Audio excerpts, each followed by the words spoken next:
We always hear that healthy eating is too expensive, that there's no way a family can eat healthy on a limited budget or on a fixed income. Well, today we are out to prove that it absolutely can be done.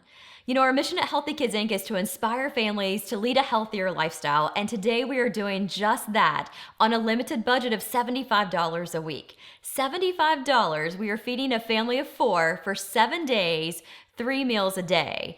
And we are also keeping the quality of our fruits and vegetables and our meats extremely high, and also including organic produce along the way.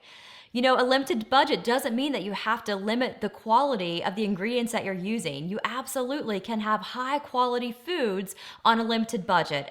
This is a time of year where there isn't a whole lot at a farmer's market, so we're having to buy all of our produce at the grocery store, and much of it is out of season, so that really changes the prices. So you find that you have to strategize. There are some fruits and vegetables that just are not in season and they're just way too high, so we have to wait a couple of months until they do become in season. Other things like dairy and breads and meats, those are things that we really like to choose good quality for. So in some cases, they might not fit into the budget for this week, and that's okay. We also look at this on a monthly basis, so it might not fit into the budget for this week, but it could fit into the budget for next week and for the entire month. So some things that we looked at for this week, one of which was starting with good quality breads. Breads is a pretty hot topic. You could absolutely save part of your budget and buy, enriched white flour breads, but we didn't want to do that. We wanted to buy some good sprouted grain bread, so we used a little bit more of our budget for that. We also bought some good beans, and we bought some really good high quality meats along with that, and good high quality produce as well, which we'll talk about as we go through each and every day.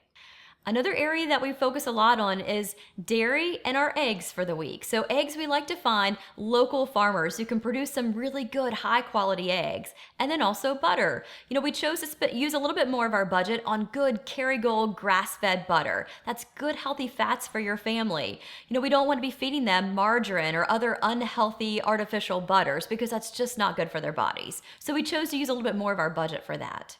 This week we eliminated many of our dairy products, and that's a tough choice to make. But again, we don't want to sacrifice the quality. So that might mean that we wait until next week so that we can buy some organic cheeses or some healthier cheeses and some healthier milk. So those are some of the choices that we make week after week. It doesn't mean that we'll do that for every week. It just means that's how our budget looked for this week. I also needed to strategize what produce was in season and which fruits and vegetables I needed to buy organic. I don't buy them all organic, but instead I work off of the Dirty Dozen list. This is a list of 12 fruits and vegetables proven to have the highest amount of pesticide residue. Things like kale, apples, celery, and cucumbers are all on the Dirty Dozen. I can choose to pay more and find other places to trim my budget, or just not include them in my meals this week. Those are all decisions that I made as I meal planned. Once all meals were planned and the shopping was done, it was time to post our plan and get started. Let me show you our meals for the week. Breakfast is one of our favorite meals of the day. On Monday, we kicked off our week with amazing banana pancakes. Bananas are a great staple regardless of the season. And these banana pancakes have only 3 ingredients: banana, egg, and cinnamon. We'll be carrying this recipe over for a few days, and why not? They're a hit and a great way to start the day. So on Monday, we ate Ezekiel sprouted grain muffins with peanut butter. And breads are a hot topic. We could have purchased the $1 loaf of bread, but we are choosing sprouted grain breads. They are much easier for our bodies to process, and they have higher quality ingredients than breads that have bleached flours and sugars. Prepackaged snacks are incredibly expensive, but there are a host of healthy snacks that can be made for just $1. On Monday, we had roasted chickpeas. Chickpeas are a great source of protein, fiber, vitamins, and minerals. And we were able to purchase a can of organic chickpeas for just $1. For our Meatless Monday, we are cooking a very simple vegetable soup, and we didn't skimp on the ingredients. The broth, tomatoes, carrots, and potatoes were all organic. This dinner comes in at $7.30, but it will also be used for lunch for the next day. When thinking about dinners, it's good to think about what may freeze well to make full use of leftovers, and this one fits the bill. Oatmeal with raisins kicks off Tuesday. We steer clear of highly processed instant oatmeal and oatmeal that comes with a flavoring packet. So instead, we purchased rolled oats, and we'll flavor them up on our own with some raisins and a little bit of cinnamon. And for lunch, we enjoy a little bit of our leftover soup. Our snack on Tuesday is simply organic apples with peanut butter. Peanut butter is another staple when eating on a budget. It too is another good source of protein, but many peanut butters have added sugar and other harmful ingredients. So finding peanut butter that is made simply from peanuts and maybe a little bit of salt is always my goal. Tuesday's dinner was stir-fry quinoa with chicken and vegetables. Quinoa is really healthy and it's also gluten-free. And it can also be made on Sunday during your prep and used for many recipes throughout the week, which is what we're doing. Quinoa is also great to buy in bulk. Now we're purchasing chicken free of antibiotics and hormones, and that's important for us too. These chicken breasts are $1.30 each, so we're using 2 for this dish. And we're gonna let the sauteed garlic and the fresh vegetables flavor up this dish as well as a splash of fresh lime. Wednesday is a delicious smoothie that includes kale, banana, carrots, and peanut butter. Kale is a part of the Dirty Dozen and should be purchased organic to avoid the pesticide residue. While organic kale only costs about $1.50, I can grow it for far less than that. And it's so easy to grow in a pot. So today it's one of the few areas that I can cut a corner with by growing my own. Lunch on Wednesday is a delicious black bean and avocado salad. This will make enough to last us for a few meals.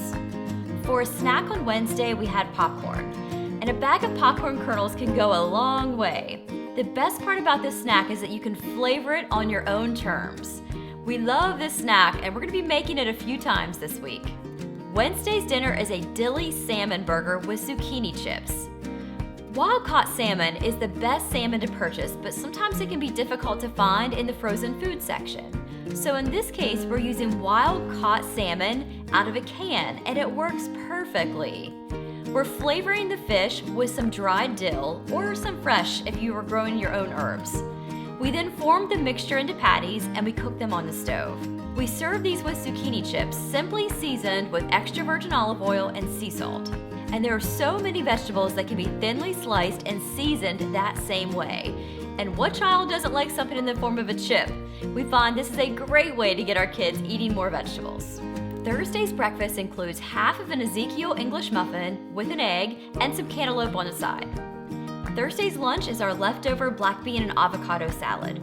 Many great lunch salads can be flavored naturally with just lemon juice and sea salt. And in fact, that's all that it takes to season this black bean and avocado salad. It's so simple. For our snack on Thursday, we had plantain chips. Plantains are the long banana-like fruit in the produce section. Just thinly slice these, toss with a little bit of extra virgin olive oil and sea salt, and roast them for about 10 to 15 minutes, and you end up with delicious, healthy chips. Thursday's dinner was chili. Depending on your budget, this can be made with either ground turkey or grass-fed ground beef. Grass-fed ground beef is about $7 a pound, and it was a little more than our budget could take this week. So we're making this dish with a half a pound of ground turkey, which was about half the cost. We're going to use a half a pound of the ground turkey for this recipe and then the other half for another recipe. We're also adding some of our already cooked beans. And we flavored this dish up with some organic canned tomatoes and some chili powder. Friday, we featured our banana pancakes again, and yes, they were just that good. You may be wondering about coffee, and frankly, coffee just didn't make its way into our budget this week, but we did include an even better alternative. Warm water and freshly squeezed lemon is a great way to detox the body and jumpstart your metabolism.